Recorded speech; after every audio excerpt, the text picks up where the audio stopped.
آئیے نوجوانوں کے حوالے سے میں قرآن مقدس کی روشنی میں آپ کو سمجھانا چاہوں کہ اللہ رب العزت جل جلالہ نے نوجوان کو کیا چیز عطا فرمائی۔ پروردگار جل جلالہ ارشاد فرماتا ہے اللہ الذی خلقکم من ضعف، اللہ تعالیٰ ہی ہے جس نے تمہیں ابتدا میں کمزور پیدا کیا۔ ہر انسان اپنی ابتدا پر غور کرے، اپنی پیدائش پر غور کرے، اپنے دنیا میں آنے کے وقت کے بارے میں غور کرے، اور دنیا میں جب وہ آیا تھا اس وقت اس کی سچویشن کیا تھی اس کے بارے میں غور کرنے کی کوشش کرے۔ تو آپ اور ہم جب غور کریں گے تو قرآن مقدس کے فارمولے کے طور پر اس کی روشنی کے اندر اگر ہم دیکھیں تو یقیناً ہماری ابتدا کمزوری ہے۔ ہم جب اس فرش گیتی پر پیدا ہوئے تو ہمارا حال یہ تھا، اتنے کمزور کہ کوئی اٹھائے تو اٹھ جائیں، کوئی بٹھائے تو بیٹھ جائیں، کوئی لٹائے تو لیٹ جائیں، کوئی کھلائے تو کھا لیں، کوئی پہنائے تو پہن لیں۔ اتنے کمزور کہ ہمارا وجود، ہاتھ پیر آنکھ کان، ان ساری چیزوں کے ہمارے وجود میں ہونے کے باوجود بھی ہم اس کا استعمال کرنے کی طاقت نہیں رکھتے تھے۔ اتنے کمزور تھے، اتنے ناتواں تھے، اور ہماری ابتدا اس طریقے سے کمزوری کے ساتھ ہوئی۔ اللہ عز و جل ہمیں یہ باور کرانا چاہتا ہے کہ میرے بندو، میں نے تم کو پیدا کیا اور تمہیں کمزوری میں پیدا کیا، ناتوانی میں پیدا کیا، اور یاد رکھو پھر میں ہی ہوں جو تمہاری کمزوری کو میں نے دور کی۔ آہستہ آہستہ تم کھڑے رہنے کے قابل بنے، آہستہ آہستہ تم چلنے کے قابل بنے، آہستہ آہستہ کھانے کے قابل بنے، آہستہ آہستہ سمجھنے کے قابل بنے۔ پھر علم تمہارے پاس آتا گیا، وجود میں توانائی آتی گئی، اور پھر سچویشن یہ ہوئی کہ کل تک تم چل نہیں سکتے تھے، اب دوڑنے کی طاقت تمہارے اندر پیدا ہو گئی۔ کل تک کوئی چیز اٹھا نہیں سکتے تھے، آج من و وزن اٹھانے کی طاقت تمہارے اندر پیدا ہو گئی۔ کل تک بول نہیں سکتے تھے، اب تمہاری زبان کو قوت گویائی اور طاقت عطا کر دی گئی۔ تمہارے وجود کو یہ طاقت، یہ توانائی کس نے عطا فرمائی؟ تو میرا مولا قرآن مقدس میں ارشاد فرماتا ہے ثم جعل من بعد ضعف قوة، پھر عطا کی تمہیں کمزوری کے بعد قوت۔ تو عطا کرنے والی ذات خدا کی ذات ہے، پالنہار حقیقی کی ذات ہے، معبود برحق کی ذات ہے، احکم الحاکمین کی ذات ہے، جس نے ہماری ابتدائی کمزوری کو دور فرما دی، اور پروردگار جل جلالہ نے ہمیں طاقت عطا فرمائی، ہمیں قوت عطا فرمائی۔ میرے پیارے آقا صلی اللہ تعالی علیہ وسلم کے پیارے دیوانوں، اب یہ قوت، یہ طاقت، یہی در حقیقت جوانی ہے، اور اس طاقت و توانائی کو ہمیں کن کاموں کے اندر یوز کرنا چاہیے، کن کاموں میں خرچ کرنا چاہیے، اپنی جوانی کا استعمال کس طریقے سے کرنا چاہیے۔ تو میرے پیارے آقا صلی اللہ تعالی علیہ وسلم کے پیارے دیوانوں، آج اگر مغربی افکار کا جائزہ لیا جائے، آج اگر ویسٹرن ورلڈ کا جائزہ لیا جائے، ان کی طرف سے ملنے والی سوچ کا جائزہ لیا جائے، تو ہر جوان یہ کہتا ہوا نظر آتا ہے جوانی دیوانی ہوا کرتی ہے،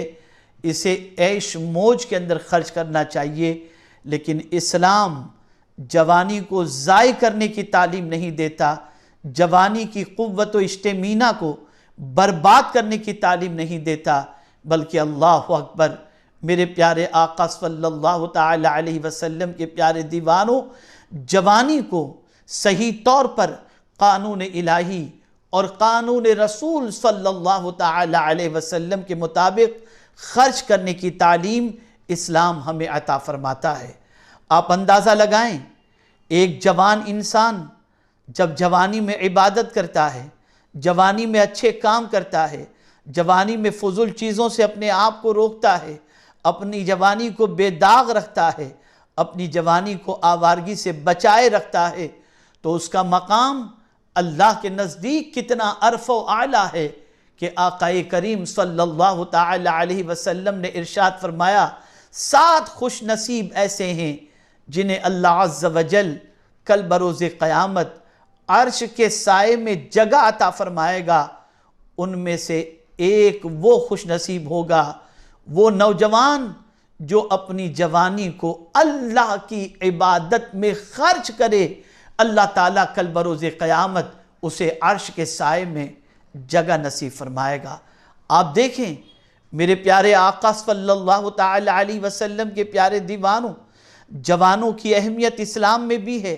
جوانوں کی اہمیت سوسائٹی میں بھی ہے، جوانوں کی اہمیت معاشرے کے اندر بھی ہے، اور جوانوں کی اہمیت ہر فیلڈ کے اندر آپ کو نظر آئے گی، اس لیے کہ جوان کے پاس طاقت ہوتی ہے، جوان کے پاس قوت ہوتی ہے، یہاں تک کہ پیغمبر رحمت ارواحنا فداہ صلی اللہ تعالی علیہ وسلم نے جوان کے حوالے سے جو ارشاد فرمایا، اللہ اکبر، اسے سماعت فرمائیں اور اندازہ لگائیں کہ ایک جوان کا مقام رحمت عالم نور مجسم صلی اللہ علیہ وسلم کے نزدیک کتنا عرف و اعلیٰ ہے۔ صحابی رسول حضرت انس رضی اللہ تعالیٰ عنہ روایت کرتے ہیں کہ رسول اللہ صلی اللہ علیہ وسلم نے ارشاد فرمایا، اللہ کی حرام کردہ چیزوں سے بچنے اور اس کے احکامات پر عمل کرنے والے نوجوان سے اللہ تعالیٰ فرماتا ہے تیرے لیے 70 صدیقوں کے برابر ثواب ہے۔ کس نوجوان کے لیے؟ جو اللہ کی حرام کردہ چیزوں سے بچے اور اللہ کے احکامات پر عمل کرے، اس سے میرا مولا ارشاد فرماتا ہے کہ تیرے لیے 70 صدیقوں کے برابر ثواب ہے۔ پتہ یہ چلا کہ نوجوان کو حرام چیزوں سے بچنا چاہیے، نوجوان کو بدکرداری سے بچنا چاہیے، نوجوان کو آوارگی سے بچنا چاہیے۔ آپ ذرا مجھے بتائیں کہ آج کے نوجوان کی راتیں، آج کے نوجوان کی عادتیں، آج کے نوجوان کے اوقات، آج کے نوجوان کی محفلیں اور آج کے نوجوان کی سوچ کیا ہے؟ یہ مسلم نوجوان ہی تھے جن کے پیچھے فوج چلا کرتی تھی، یہ مسلم نوجوان ہی تھے جن کی اقتداء کے اندر لوگ نمازیں ادا کیا کرتے، یہ مسلم نوجوان ہی تھے جن کے علمی ذوق اور علمی شوق کی بنیاد پر دنیا ان کو خراج تحسین پیش کرتی، یہ مسلم نوجوان ہی تھے جن کو دیکھ کر کے دنیا یہ کہتی تھی کہ جس قوم کے نوجوان اتنے اچھے ہوں اور اتنے باکردار ہوں، اس قوم کا مذہب کبھی غلط نہیں ہو سکتا۔ لیکن آج مجھے افسوس کے ساتھ کہنا پڑتا ہے، پان کی دکان پر کھڑے رہنے والے مسلم زیادہ نوجوان نظر آئیں گے، گٹکھا کھانے والے مسلم نوجوان زیادہ نظر آئیں گے، گندی پکچروں کو رات بھر دیکھنے والے مسلم نوجوان زیادہ نظر آئیں گے، عیاشیوں کے اندر گرفتار